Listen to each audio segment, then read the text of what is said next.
অনেক ক্ষেত্রে অনেকে বুঝতেই পারেন না যে ব্ল্যাকমেল হচ্ছেন তিনি, কিন্তু যখন বুঝতে পারছেন তখন কি করা উচিত? যেই আমি চেক করে দেখবো যে না এখানে গন্ডগোল আছে, ওটাকে আবার আনফ্রেন্ড করে দেবো। তো একবার ফ্রেন্ড অ্যাকসেপ্ট করে চেক করে আনফ্রেন্ড করতে হবে। হ্যাঁ, বা 1930 যদি দেখবেন 1930 বা cybercrime.gov.in, এই দুটো হচ্ছে national helpline number and portal for reporting cyber crime. Social media যদি হ্যাক হয়ে যায় তখন কি করবেন? একটা জিডির যদি আমি ওখানে অ্যাটাচ করতে পারি, আমার কেসটা স্ট্রং হয়। আচ্ছা, সোশ্যাল মিডিয়া হ্যাক হয়ে গেলে কি করণীয় সেটা তো শুনলাম। মোবাইল ফোন যদি হ্যাক হয়ে যায় তাহলে? প্রথম বুঝতে হবে মোবাইল ফোনটা কি হ্যাক হয়েছে, সেটা বুঝবো কী করে? বুঝবো কি করে? কোনো কাজ করছি না, কিন্তু মোবাইলটা সবসময় গরম হয়ে গেছে, মোবাইল থেকে খুব তাড়াতাড়ি ব্যাটারি ড্রেন হয়ে যাচ্ছে। আমার একটা অ্যাপকে ইনস্টল করার আগে we have two be very careful.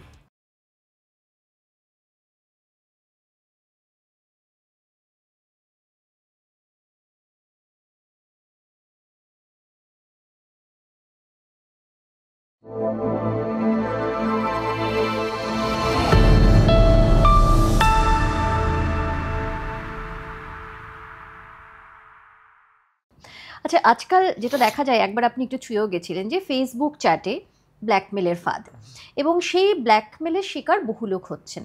যখন কেউ বুঝতে পারছেন, অনেক ক্ষেত্রে অনেকে বুঝতেই পারেন না যে ব্ল্যাকমেল হচ্ছেন তিনি, কিন্তু যখন বুঝতে পারছেন তখন কি করা উচিত? প্রথম হচ্ছে যে ফেসবুকে আমাদের কাছে প্রচুর ফ্রেন্ডশিপ রিকোয়েস্ট আছে, কি করে বুঝবো? এবং বন্ধুর নাম দিয়ে ছবি দিয়ে আমাকে ফ্রেন্ডশিপ রিকোয়েস্ট পাঠিয়েছে, বলেছে যে আমার আগের অ্যাকাউন্টটার আমি পাসওয়ার্ড খুঁজে পাচ্ছি না, এই নতুন একটা অ্যাকাউন্ট বানালাম, প্লিজ অ্যাড করে নাও। একটা অ্যাকাউন্ট যদি 3 মাসের পুরনো না হয়, এটা হচ্ছে একটা red flag. Point 2 red flag, নতুন কোনো ছবি নেই, সমস্ত পুরনো পুরনো ছবি আপলোড করেছে, 6 মাস 3 মাস আগের ছবিগুলো। মাল্টিপল ছবি একদিনে আপলোড করেছে। কোনো মানুষ একদিনে আমার 7টা ডিফারেন্ট ইভেন্টের ছবি একদিনে আপলোড করবে না। ও লাস্ট ইভেন্টের 20টা ছবি আপলোড করতে পারে, কিন্তু লাস্ট 20টা ইভেন্টের ছবি একদিনে আপলোড করবে না। এইগুলো থেকে যে মুহূর্তে আমি দেখবো যে এই একটা রেড ফ্ল্যাগ মিলে গেছে, তার মানে এটা হচ্ছে জামতারা। আর জামতারাও না, এগুলো আরও সফিস্টিকেটেড, এগুলো নাইজেরিয়ার লোকগুলো বসে বসে করছে। হ্যাঁ, সুন্দর ছবি একটা ছেলের বা মেয়ে শাহরুখ খানের, পিছনে নাইজেরিয়ান ফ্রড আছে। এইখানে প্রথমেই তো ব্লক করে দেওয়া উচিত। অনেক সময় কি হয়, আমার লকড অ্যাকাউন্ট থেকে করে, লকড অ্যাকাউন্ট থেকে আমি যদি ওটাকে ফ্রেন্ডশিপ রিকোয়েস্টটা অ্যাকসেপ্ট করি তবেই খুলে যাবে সমস্ত। যেই আমি চেক করে দেখবো যে না এখানে গন্ডগোল আছে, ওটাকে আবার আনফ্রেন্ড করে দেবো। তো একবার ফ্রেন্ড অ্যাকসেপ্ট করে চেক করে আনফ্রেন্ড করতে হবে। এবার যদি দেখা যায় যে আমার কোনো বন্ধুর ছবি দিয়ে, বা অনেক সময় বাচ্চাদের ক্ষেত্রে বন্ধুর ছবি না, আননোন ফ্রেন্ডকে ওরা অ্যাকসেপ্ট করে নেয়। অনেক সময় দেখা যায় কমন ফ্রেন্ড লিস্টেও অনেক আমার 20খানা বন্ধু আছে। এক্স্যাক্টলি। মানুষ তো না জেনে শুনে যতই বলি না কেন, ওরা অ্যাকসেপ্ট করবেই করবে। তো আমাদের 1000টা ফ্রেন্ড লিস্টের মধ্যে অ্যাটলিস্ট 20টা লোক তো থাকবেই যে যাকে তাকে অ্যাকসেপ্ট করে নেয়, তাদের নামগুলো ওখানে সব দেখা যাবে। এই যে আমার অ্যাকাউন্টটা, এইটাকে কিন্তু আমি সবার আগে আমার যে বন্ধু আছে তাকে ফোন করে জিজ্ঞেস করব বা হোয়াটসঅ্যাপ করে জিজ্ঞেস করব যে ভাই এইটা তোর পুরনো লিঙ্ক, এইটা তোর নতুন লিঙ্ক, তুই কি সত্যিই আমাকে পাঠিয়েছিস? ইমিডিয়েটলি জেনে যাব। যেই জেনে যাব, সঙ্গে সঙ্গে ওই লিঙ্কটাকে আমাকে রিপোর্ট করতে হবে। রিপোর্ট করলে অনেক সময় ফেসবুক এগুলোকে ডিঅ্যাক্টিভেট করে দেয়। আর যদি দেখা যায় সেলিব্রিটি প্রোফাইল, বা কোনো সময় এরা একটু চালাকি করে, একটু ছবিগুলোকে অন্য জায়গা থেকে তুলে আনে, একদম এক্স্যাক্টলি ম্যাচিং হয় না, যে কোনো সাইবার সেলে গিয়ে একটা জিডি করতে হবে। ওই জিডির কপিটা যদি ফেসবুককে আমি পাঠিয়ে দিই, ফেসবুক সঙ্গে সঙ্গে ডিলিট করে দেয়। হ্যাঁ, ওই জিডিটার কপিটা অ্যাটাচ করে পাঠিয়ে দিতে হয় যে সত্যি দেখো জেনুইন, নইলে তো একটা যে কোনো র্যান্ডম মানুষ আপনার প্রোফাইলটাকে উড়িয়ে দিতে পারবে। তো ফেসবুকও অলসো একটু সাবধানে থাকে যে এটা কি জেনুইন রিকোয়েস্ট আসছে, তো GD copy they accept it.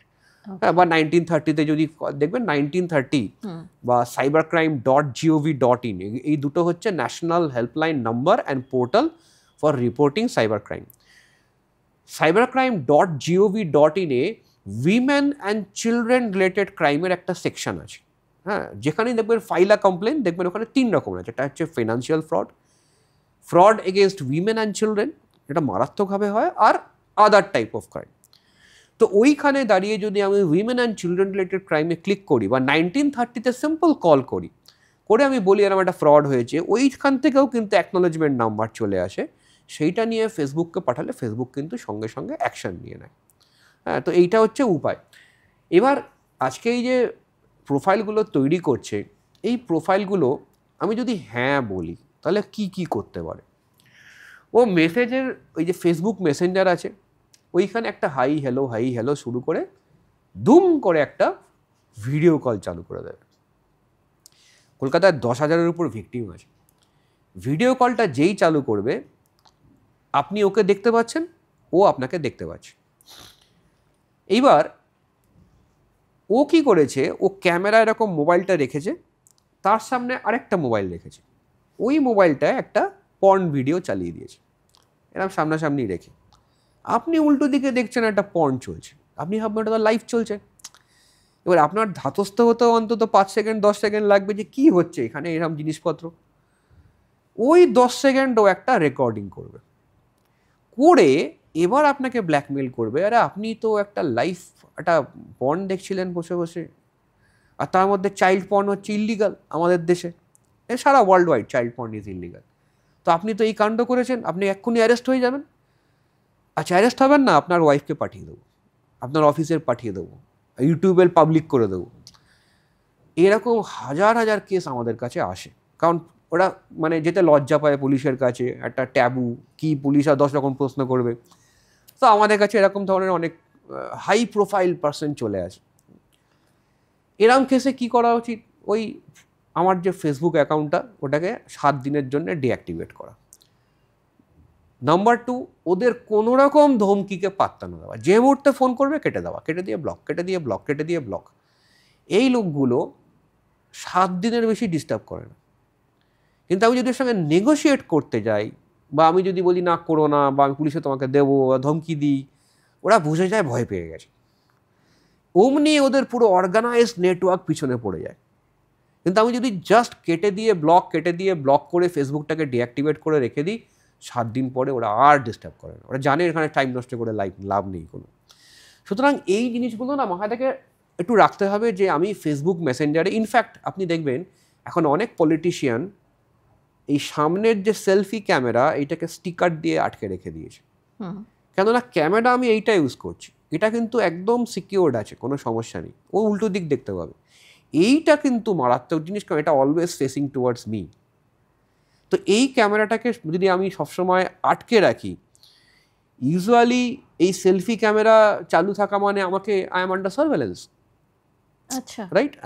Any camera চালু করে দিল ক্যামেরাটা, আমি জানতেও পারলাম না। ফোনটা যদি হ্যাক হয়ে যায়, এই ক্যামেরা যদি চালু করে, জানার উপায় আছে, এখানে ছোট্ট একটা দেখবেন কালার, অরেঞ্জ কালারের ডট দেখা যায়, তো ওইটা তো অনেক সময় খেয়াল করে না।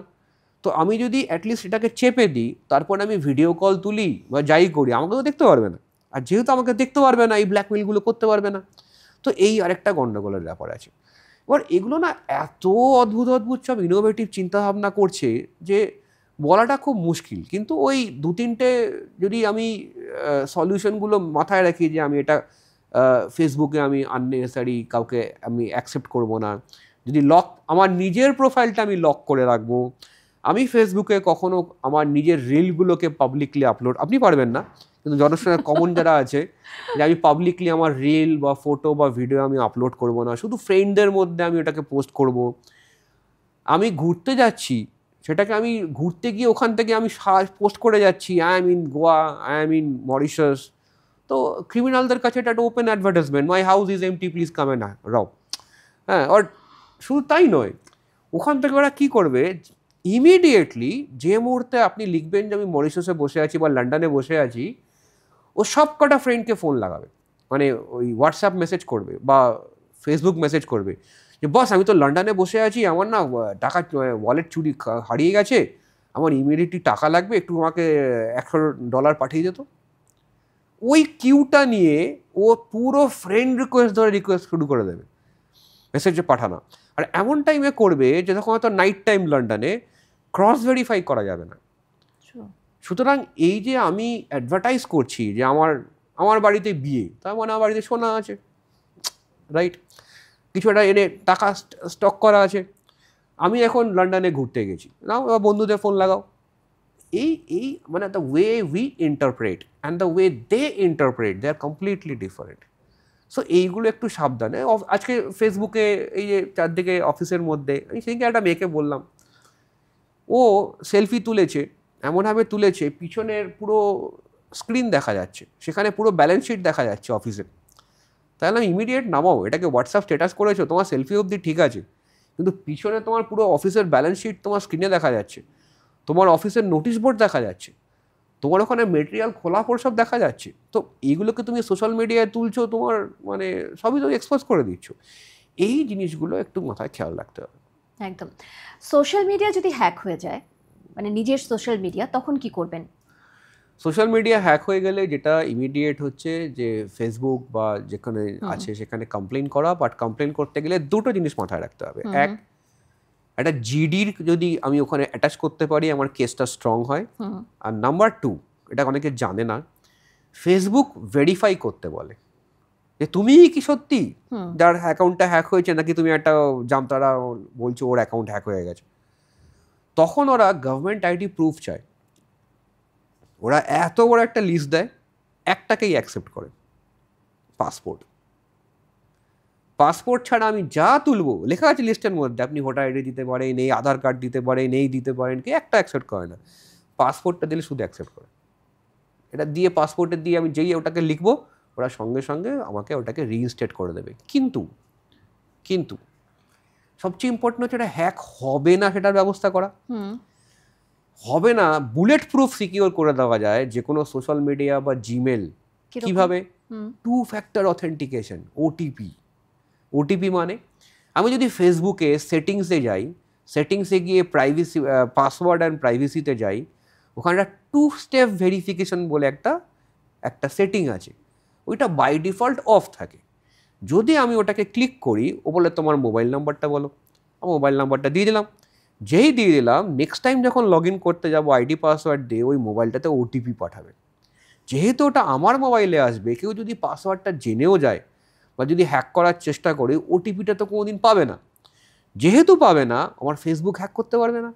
সিমিলারলি জিমেলেও ওটিপি আছে, ইনস্টাগ্রামেও আছে, ইয়াহুতে আছে, লিঙ্কডিনে আছে, টুইটারে আছে, ইনফ্যাক্ট হোয়াটসঅ্যাপের মধ্যেও আছে। হোয়াটসঅ্যাপেও যদি সেটিংসে আমি অ্যাকাউন্টসে গিয়ে যাই, অ্যাকাউন্টসের মধ্যে 2 স্টেপ ভেরিফিকেশন। 2 factor অথেন্টিকেশন বা 2 স্টেপ ভেরিফিকেশন বা OTP is my last line of defence. যে এটাকে অ্যাক্টিভেট করেনি across all this channels, that person deserves to get hacked. আচ্ছা, সোশ্যাল মিডিয়া হ্যাক হয়ে গেলে কি করণীয় সেটা তো শুনলাম। মোবাইল ফোন যদি হ্যাক হয়ে যায় তাহলে? প্রথম বুঝতে হবে মোবাইল ফোনটা কি হ্যাক হয়েছে, সেটা বুঝবো কী করে? এটা হলো প্রথম প্রশ্ন। আমার মোবাইলটা ধরুন রাত্রিবেলা আমি রেখে দিয়েছি, কোনো কাজ করছি না, দেখছি না, কিন্তু মোবাইল থেকে খুব তাড়াতাড়ি ব্যাটারি ড্রেন হয়ে যাচ্ছে। মোবাইলটা খুব তাড়াতাড়ি কোনো কাজ করছি না, কিন্তু মোবাইলটা সবসময় গরম হয়ে আছে। এই যদি ব্যাপারটা হয়, তাহলে দের ইজ অ্যান ইন্ডিকেশন যে আমার মোবাইলটার মধ্যে কিছু একটা কম্প্রোমাইজ হয়েছে। হ্যাঁ, মোবাইলটা কম্প্রোমাইজ কীভাবে হয়? আমরা তো এত অ্যাপ ইনস্টল করি, স্পেশালি এই কোভিডের পরে মানুষ এত অধৈর্য হয়ে গেছে, এবং মোবাইলটাকে একে বলে ওয়ালেট, একে বলে এন্টারটেনমেন্ট, দুটো একসঙ্গে তো হতে পারে না। হ্যাঁ, তো এখানে এত এই নিউজ অ্যাপ, এন্টারটেনমেন্ট অ্যাপ, এইগুলো কনস্ট্যান্টলি ইনস্টল করে করে মোবাইলটার সিকিউরিটি খুব কমিয়ে দিয়েছে। তো if this is my bank, then we have to take care of the security. তো এই অ্যাপ থেকে একটা এক্সাম্পল আপনাকে দিচ্ছি আমি। আপনি তো এতক্ষণ আমরা আলোচনা করলাম OTP is my last line of defence. OTP কি আপনাকে লিখতে হয় মোবাইলে? ওয়ান টাচে চলে আসে তো, কপি পেস্ট হয়ে যায় তো, রাইট? আপনার যত সুইগি আছে, যা আছে কেন, আপনি তো ওপিটা দেখতে পান, ক্লিক, ঢুকে গেল। তার মানে ওই ওটিপিটার উপর আমার অ্যাপের পুরো ফুল কন্ট্রোল আছে। তার মানে যত অ্যাপকে আমি ইনস্টল করব, তত আমার ব্যাংকের ওটিপিটা আমি অ্যাক্সেস দিয়ে দেবো।